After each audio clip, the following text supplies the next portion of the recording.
the bug. Everything's working now in game, so now we can proceed from there.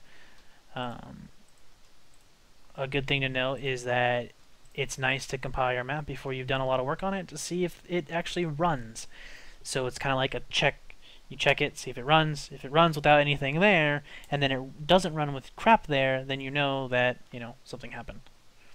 So let's increase the grid size. I'm probably going to decrease this by, what is this right here? Let's see. What just happened? No draw.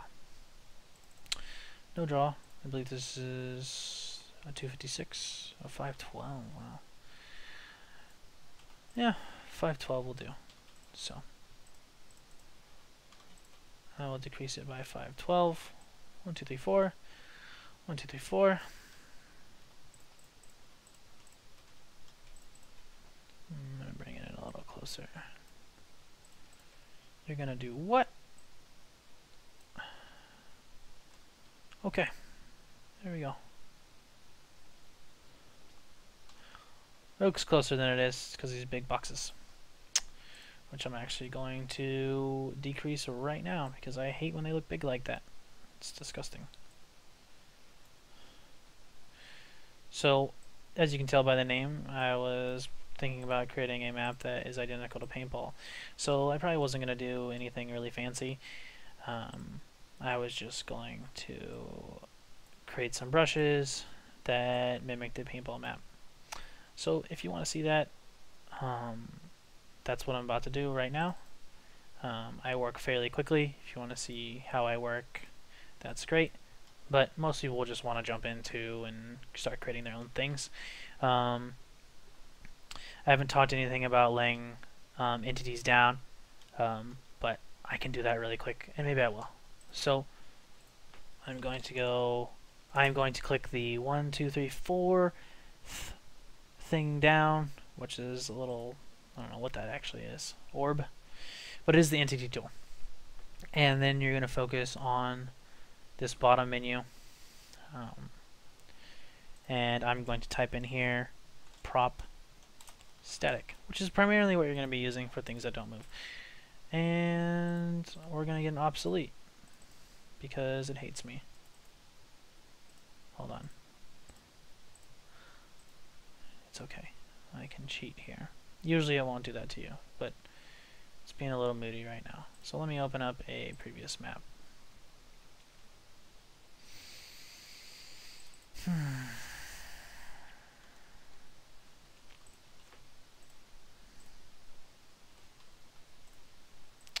Copy paste is your friend, ladies and gentlemen.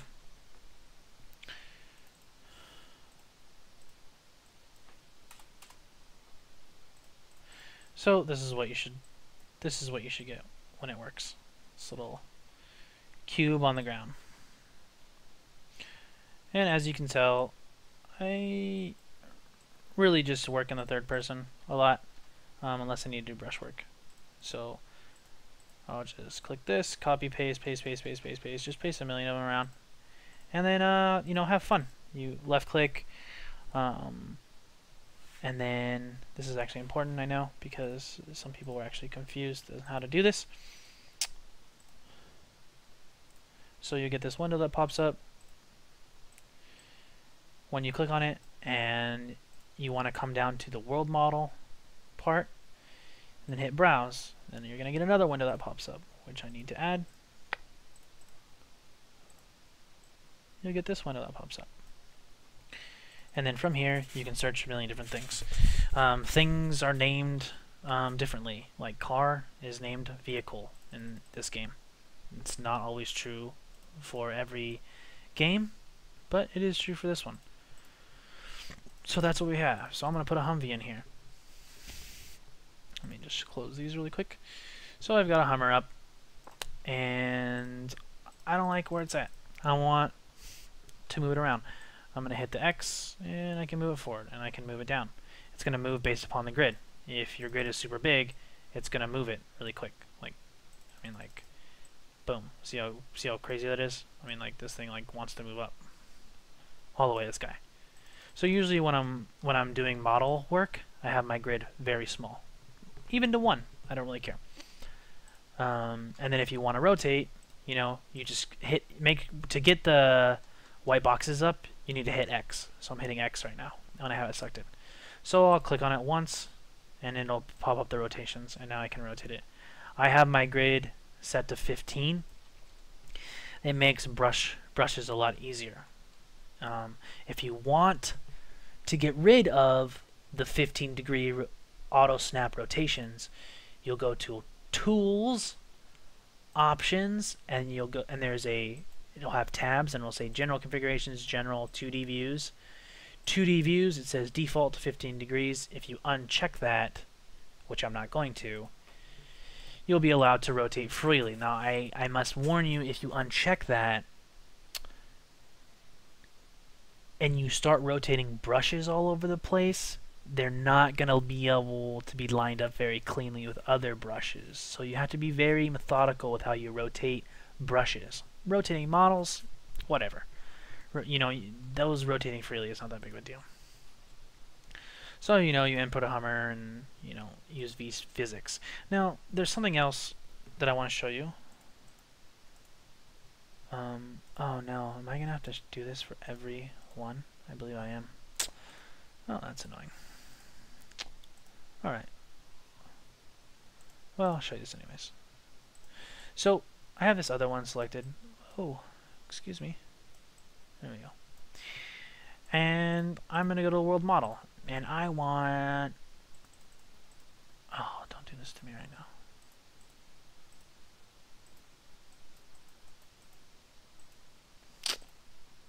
Apparently I want nothing. It's not working. Sometimes it locks you out of the model browser, which it is right now. So right now, I'm in the model browser, but I can't click on anything, which is super annoying because I can't search for anything. So I'm actually going to have to close Hammer and reopen it. And now you have that big black box right there. Sorry about that. That'll go away in a second. TGL paintball. Delete the selected item. Just go down. So something I wanna show here is that dealing with bushes. So world model, browse. Okay, now everything's working. Now we're cooking.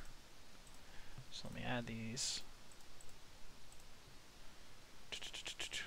Yes, add that. Browse. Add that. So now we're in the model viewer. Oh no no no. Oh, it freaks out when I do that. I'm not gonna be able to show you this. Okay, so I'm gonna need to get rid of this for this to work, I think. Interesting. When you... Little side note, I just learned this right now.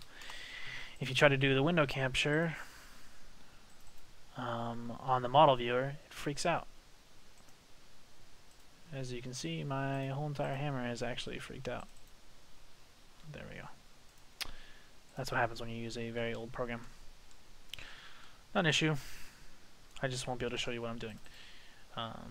So I'm going to go to world model on this. I'm going to type in bush in the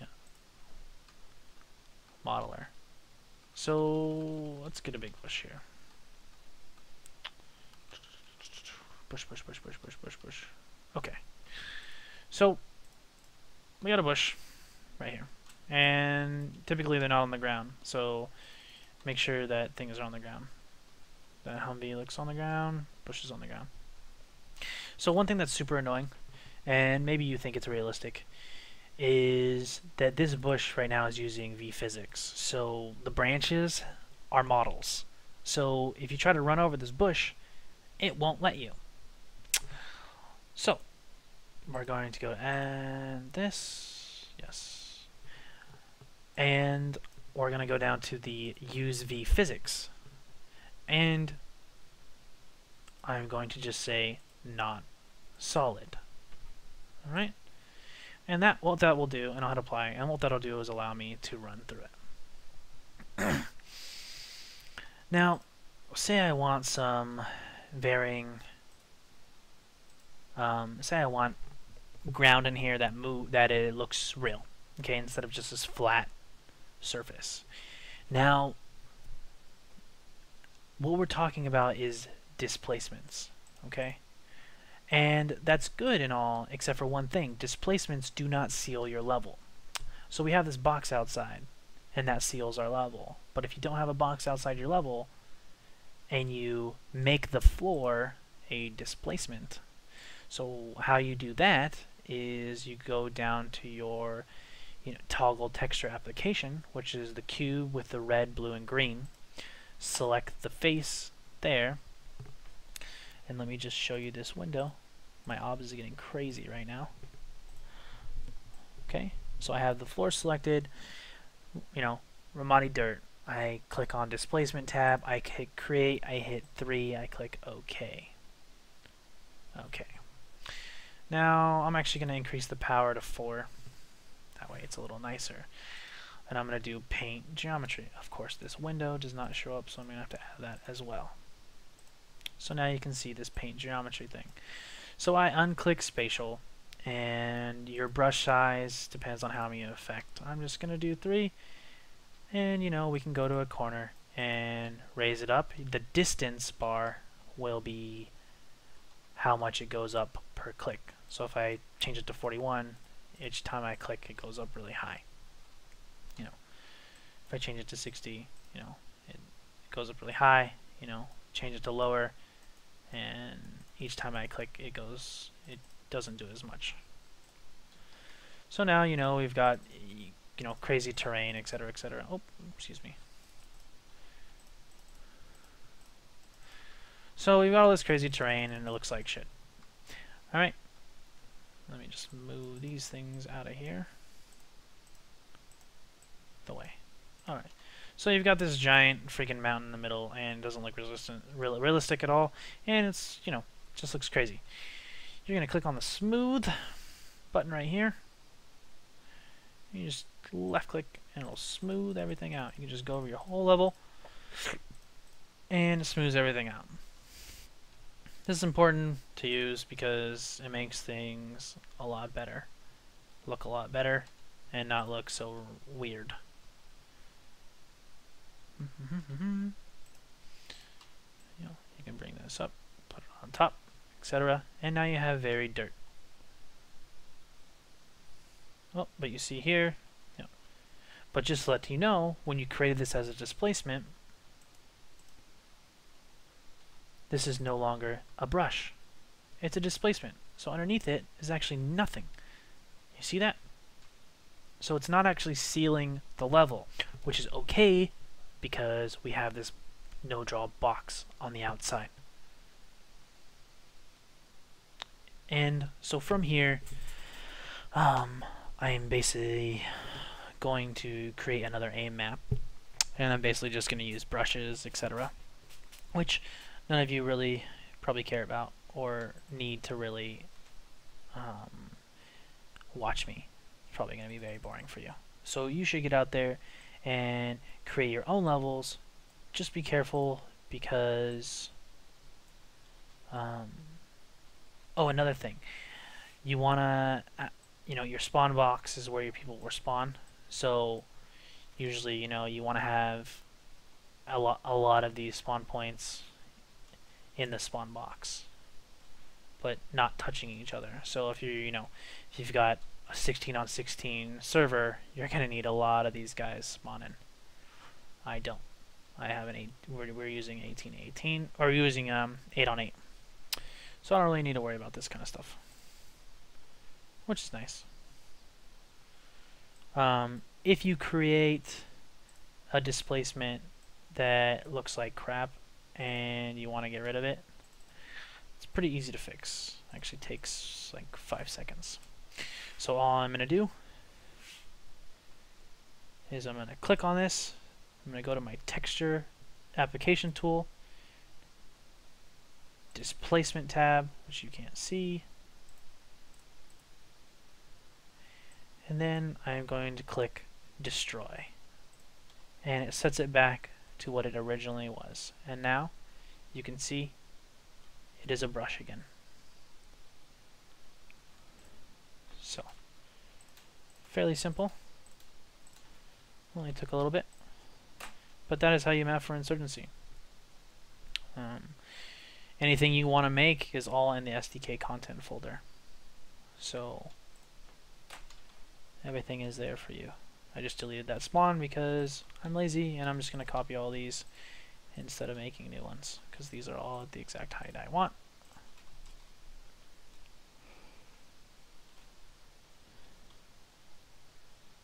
So you will work fairly quickly after a while, and you'll learn little tricks and stuff and how to work faster. But always make sure you're using a big grid size in the beginning so things don't get crazy, or I will get crazy because I hate looking at that. Anyways, hope you guys enjoyed. Hope it wasn't too hectic. I know that sometimes these things, as you do them on the fly, they can be a little bad and winded. But there you go. All I'm going to do from here is fill this up with stuff, and I'm not going to add any particles or anything crazy like that. I am, however, probably going to delete the fog controller because I didn't want fog in my map. So yeah, thanks guys.